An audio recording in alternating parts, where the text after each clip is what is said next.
Well, folks, as you remember last video, I told you I'm going to show you how to worm all your animals. And what we're going to be using today is this old-time lye. This is going to be the most informative video I've ever done. It can save you hundreds, thousands, and big farmers tens of thousands a year on worming your livestock. So just come along with us. I'm going to explain it to you. And if you have any questions, you can email me, and I'll answer any questions you got. So come along with us, and I'm going to show you how to do it. Folks, there's one precaution that you need to keep in mind when you're doing lye. You never dump this in your hand, or you never touch this like it is. It will burn you. You always have to dump it into the water. You can't give this dry in your feed, because it'll blister your animal's mouth, maybe kill them. It might even kill them, as far as I know. You don't do that. You always got to add your half a teaspoon per gallon of feed. You mix it in water, dump that over your feed. But you never touch this when it's dry. You never touch it, you never add it dry. You always add it into water. Pour your water into your dry feed. Then you'll never have a problem. This is Red Crown Lye. I got it from my Amish friends, because if you don't get it there, you have to order it online. Stores don't sell it no more. But you put a half a teaspoon of lye in a separate bucket from your feed. This is an empty bucket. Now, I'm going to add a little water. Now, this is just a guesstimate, and I'm going to add it to this 1 gallon of feed. You just need enough water to dissolve your lye, to pour in your feed, and then you mix it all up. Because you want all your feed to at least be damp. You want no dry feed.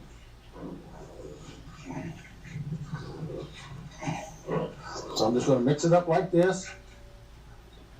And there you go. I'm going to take this out after a while, and we'll worm my pigs with it. This is a 2-gallon bucket of corn. I'm going to dump it in a bigger bucket so I have room to mix it. So we got 2 gallons. So in the first bucket I had 1 gallon. I mixed a half a teaspoon of lye.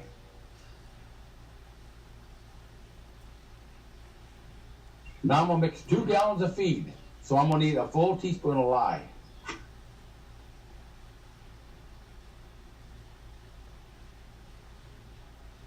So I'll throw it in there. And I'm going to add enough water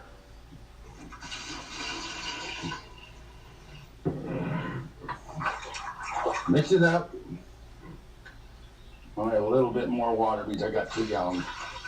You just got to do this by trial and error. It can be really runny too. It doesn't really matter. You just got to make sure it's all wet. So whatever they eat, they get lye. You dump it in there. I'll mix this up with my hand also. Or you can pour it from one bucket to another. I do that a lot of times when I use a 5-gallon bucket. Now this is all mixed up. Rinse your hand off.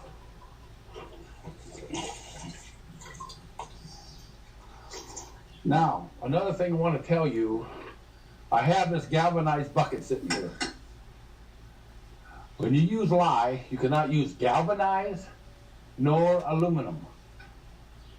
That can poison your animals, because the lye will corrode this, and it'll corrode aluminum. You can't use them.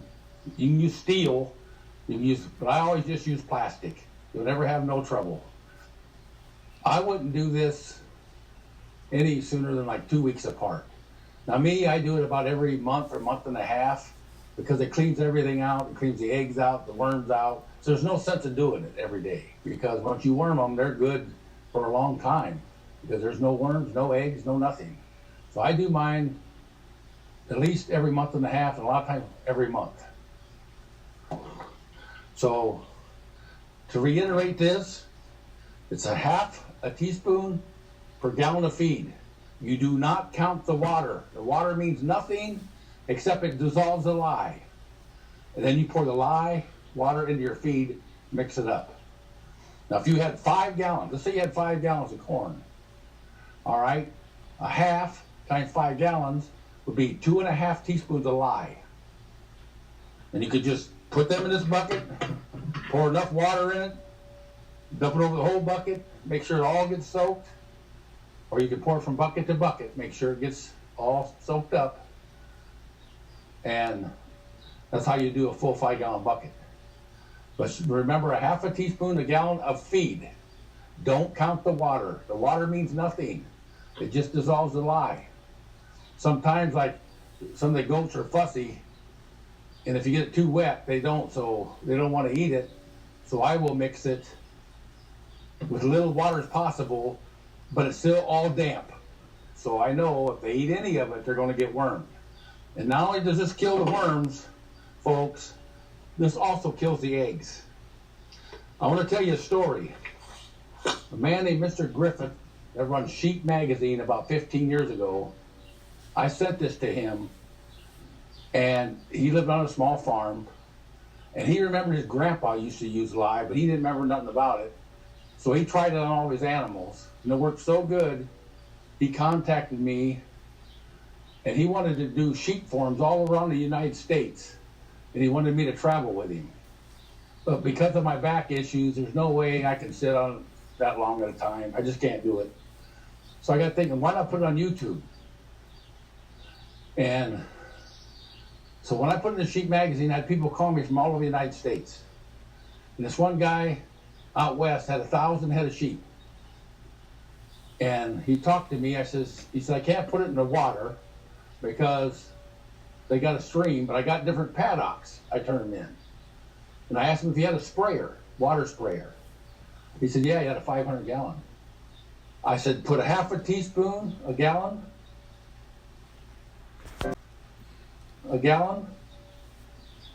half a teaspoon of lye per gallon of water in his sprayer, and go out and spray. Wait till all the dew was off. You want to wait till the grass is dry, spray it, and then as soon as you're done spraying, turn your sheep out and let them eat it. And they'll be getting that lye right on the grass. And he told me it worked like $1 million. He said it cost him, I forget how much now, 10 or 15,000 a year to worm the sheep. And he said now it costs pennies on the dollar. So it'll worm sheep, cows, goats, horses, pigs, and it don't matter if they're ready to have a baby, not have a baby. It doesn't matter. They're lactating, non-lactating. I'm going to take the feed out now and worm my milk cow, but the other ones today. It should be coming in within the next 4 or 5 days. So it doesn't matter, but I'm going to show you, because you're going to have veterinarians say, oh, that'll kill your animals. Or you'll have farmers, oh, that'll kill your animals. Well, I'm going to show you today, we're going to go out and feed it. And to prove to you, we give it to our livestock. And my daughter worked at a vet tech, and one time I wormed my sheep. I had over 100 head at the time. And I waited 2 days and I scraped the lot. So the third day she took fecal samples all over the lot, took them in. They couldn't find one egg, not one, in all the fecal samples that she took. Because when they eat this, they kill the eggs, they come out, the worms come out, and they're clean. So come along with us. We'll show you how we dump it to our animals to prove to you it's very, very safe. And folks, one more thing. I try to do it with the regular wormer. One time to give them a shot, next time you catch them and put them in their mouth. But you're always catching them and wrestling them and holding them and sweating. And when you get older, you get hurt doing stuff like that. I tell my wife, we're not doing this no more. We're going back to lye. That's what my grandma used. She's the one who told me about in 1969. And that's what we're going to do from now on. And we've never lost another animal. Come along with us. We're going to show you how this works. You don't have to worry about killing any of your animals. I've been doing this since 1969, and I've never killed an animal. It ain't done nothing but done them good. And one thing you got to see, when you got, like, some sheep and goats are fussy, and they'll say they don't want to eat moist feed because they're not used to that. I'll shut them up in a lot, and all I give them is their moist feed. no hay. And they'll say, it ain't as bad as I thought it was. And then they'll go ahead and eat it. So I'm going to dump this out to the pigs. Pig, pig, pig. Come on.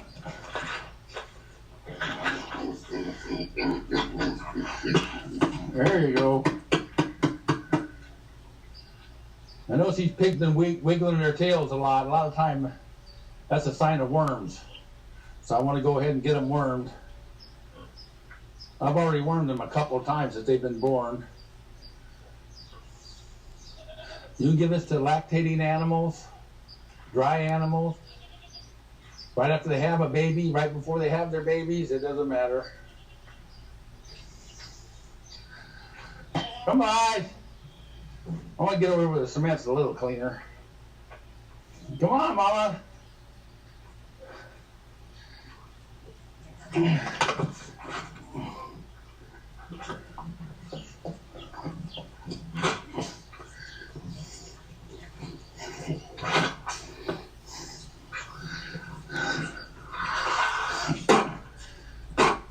Now, folks, if that's going to kill your animals, they should all be dead in the morning, but I guarantee you they won't be.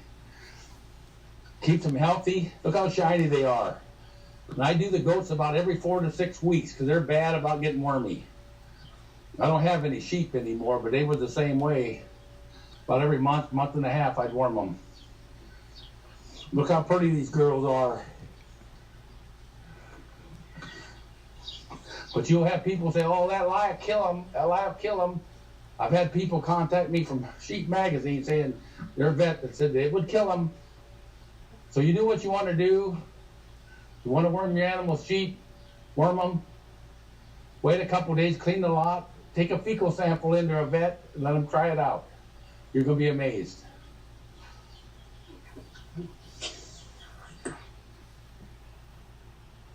My grandma used to use oak ashes, hardwood ashes, and my grandpa used to put them right in his swill barrel for his hogs, and them ashes, that's where they used to get lye from, hardwood ashes, and that would worm them. So hardwood ashes would worm them too. They just, a lot of times, we used to put hardwood ashes in our mineral, salt and mineral for our animals. So now they don't get lye that way, but it used to work. That's what they used to do. My grandma used to even make, in the Depression, she would make lye soap using hardwood ashes and hog lard. And believe it or not, that's how they used to do it. When they was really poor, that's what they done. So thank you very much for joining us. I appreciate all your views and all your comments. And I hope you find this informative and a big money saver for all of you. Well, that old saying, back in the day, why isn't any of that information saved and passed out? Oh, that's right. They couldn't make a ton of money without doing that, right? It's probably why they say what they say. Old remedies, that's the way to go. I've been saying this for a long time. You can do what you want to do. But I'm going to stick with the old people that's been passed down generation after generation of doing things, because that is true science. Not this, 1, 2 weeks, 1 month, 6 months science. I mean, come on, man. There's so much